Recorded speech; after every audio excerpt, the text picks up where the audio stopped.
All right, and welcome into the Rocky Top Insider Instant Reaction Show. Ryan Shumpert, Rick Butler here on the field after Tennessee's homecoming win.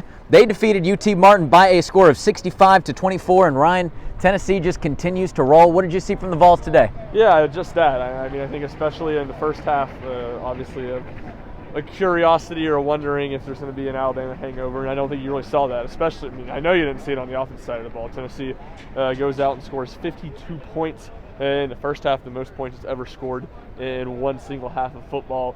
I believe scored touchdowns on all but one drive in the first half. I guess two if you want to count. They got the ball back with about 15, 16 seconds left in the first half and ran the clock out. So when you take that out of the way, they were nearly perfect. They were able to get Joe Milton in the game in the first half, which was something I was kind of looking to see. In the Ball State game and the Akron game, Hooker's played one drive in the second half. I thought, it's a game, you don't even need to have him out there in the second half, and that was certainly the case. And then I think defensively, some issues in the secondary, which I think was to maybe not be expected, but wasn't a massive surprise. But at the same time, two huge turnovers forced, interception down here, and then also the fumble that really both those plays helped kind of spark Tennessee to those 52 points in just one half. Yeah, no doubt about it. I think you're right. I think at the end of the day, there was. Hold on. Let me start that part over. I think at the end of the day, it was a great opportunity for Tennessee to get a lot of depth in the rotation on both the offensive and defensive side of the ball. You saw that a lot on the defensive side with guys especially going out throughout the game too. I think at one point Brandon Turnage came down and hit his head over here on this back wall of the end zone. So Tennessee's secondary certainly going through a little bit of depth concerns right now. We even knew before the game that Christian Charles, Kamal Haddon, and Jalen McCullough were not going to be here today or active for the game today. But we'll see what their status is next week for the night game against Kentucky. Now, Ryan, Hendon Hooker, in the game today, he throws 3 first-half touchdowns, but with the first touchdown pass he throws, that is his 19th consecutive Tennessee football game with a thrown touchdown pass. He breaks Heath Schuler's record set at 18 games. What did you see from Hendon Hooker here tonight? Just a lot of what we've seen all year. He was very accurate. He was very consistent. He knew where he wanted to, or he knew where his eyes were supposed to be. Didn't really put the ball in harm's way a whole lot, and was efficient. So a lot of the same that we've seen from Hooker all year. Almost had another touchdown pass to Ramel Keaton, who got tackled down at the 1-yard line on the first drive of the game. Could have been a 3-touchdown day for Ramel Keaton, who had two receiving touchdowns from Hooker. So it was a lot of what we come to expect. I think the one play that maybe stands out to me, UT Martin got Tennessee in 3rd and 19, I think it was maybe at UT Martin 39-yard line. It was kind of an interesting situation. Tennessee on the fringe field goal range. How are they going to play it? A really nice scramble where Hooker started right and cut back all the way across the field to the left, even used kind of the official in the middle of the field as a bit of a screen, and picked up 22 yards for what was one of Tennessee's longest runs of the day. So a lot of the same, a really efficient game, and one where not even playing a full half, he put up big enough stats to kind of keep building his Heisman case. Speaking of big plays, good plays against the Skyhawks here today, how about Princeton Fant? He had himself an absolute day. I believe he had 2 rushing touchdowns from the fullback position. One of them over here in this end zone being a really nice job of not just being a fullback to where you can just kind of power it up the middle for 2 yards, but, man, he made a great play to cut it out to the outside, bounce it out a little bit, and then make it into the end zone. So those were the rushing touchdowns. But then how about the tight end then throwing for a touchdown pass? That was pretty remarkable. Tennessee pulls out just a wild trick play where Joe Milton throws it backwards to Fant, then Fant throws it forward to Hyatt way down there, who kind of does the Jawan Jennings against Florida bobble as he's catching it, but is able to corral the ball and make it into the end zone. Man, Princeton Fant today was fantastic.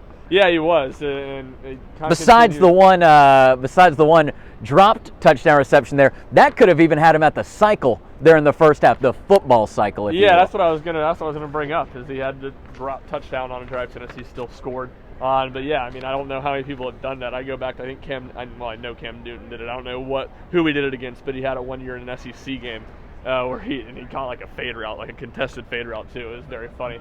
But that would have been pretty crazy. But I think really more that, two interesting things. I continue to use Princeton Fant a lot as a runner at the fullback spot, which really hasn't been much we've seen before the last few weeks.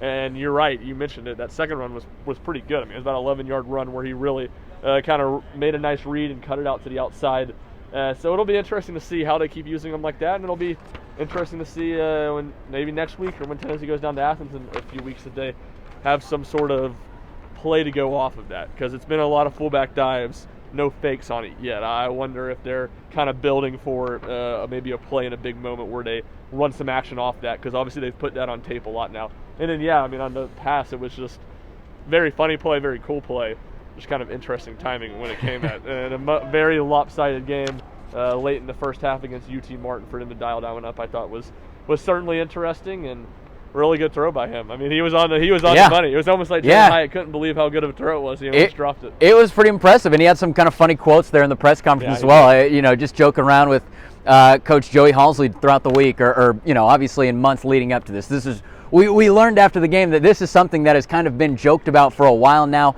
It's been in the system at least for a while now, but today was the day they wanted to break it out.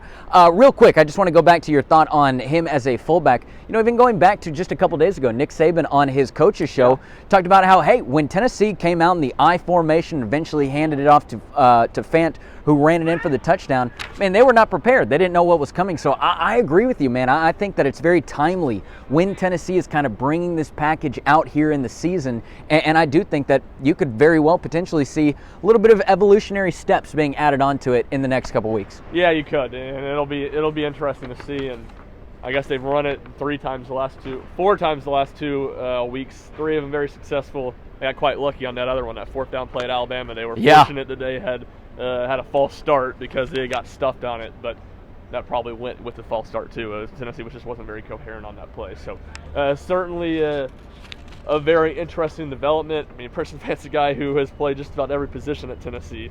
Some receiver, some running back, some linebacker, or at least in practice. And I think at Laverne High School down in Murfreesboro played a lot of running backs. So we knew he had that capabilities, and it's kind of been cool to see it finally come full circle and Tennessee using it in his 5th season. No doubt about it. A beautiful day here on homecoming on Rocky Top. Tennessee goes with the all-orange jerseys, and hey, even adds a little bit of Summit Blue accessories into the mix as well. I thought that was fun, and it certainly seemed like people online on the internet, they were loving it as well. Any kind of final takeaways from Tennessee's homecoming game against UT Martin here today? Yeah, 2 things, and I'll build off of the Summit Blue. Okay. I thought it was great. It was a great accessory, and something you're probably not going to do every game, but I thought it was cool. Something they should do maybe once a year. And I've long said the 2 color schemes. I even tweeted this out before the game. We're getting out of the football here. 2 color schemes you never see sports teams have, and I think are beautiful, are Carolina blue and orange. Okay. Which the only team I can think of is the Lady Vols. Sure. And that's where I always thought that looked really good. And then the other one, Kelly green and navy blue. Seahawks kind of had that in the past, but it's a little bit more of a neon green than a Kelly green, and I hate neon green. I love Kelly green. A little bit of a difference. That's a tangent. You're on top of the color wheel today. Yeah, that's a tangent, but the point being I really like the Summit Blue accessories. And then coming back to the football, certainly not a very crisp second half for Tennessee, I didn't think, on either side of the ball. Especially they scored a touchdown in the first drive. The second half after that really weren't very good offensively besides a long Joe Milton pass to Squirrel. White, that stuff's not a big deal, but something to watch for. And then defensively, and it's not surprising, the guys that they had in, especially in the secondary. I mean, Tennessee almost had his whole starting secondary out today. So by the time they got to the backups and the third strings, they were really far down in the depth chart. And I didn't think they were particularly good. And Josh Heupel said as much post-game that he really liked what he got, and the energy that he got from the ones. There was a lot to clean up with for the backups and the young guys, and it'll be a good teaching point for those guys going forward. Yeah, a good teaching point throughout the week this week, because next week we are back right here in Neyland Stadium at night. Tennessee hosts Kentucky in what is going to be definitely a gigantic SEC East battle. But in the meantime, Ryan, I think that's going to wrap it up for us here today on the field. We're going to get back up to the press box and do a little bit more work, so make sure you are staying locked into RockyTopInsider.com. You can also follow Rocky Top Insider on all the different social medias as well. For Ryan Shumpert at rshump00, I'm Rick Butler. You can follow me at Rick_Butler. But otherwise, man, that's going to wrap it up for us here today on the Rocky Top Insider Instant Reaction Show.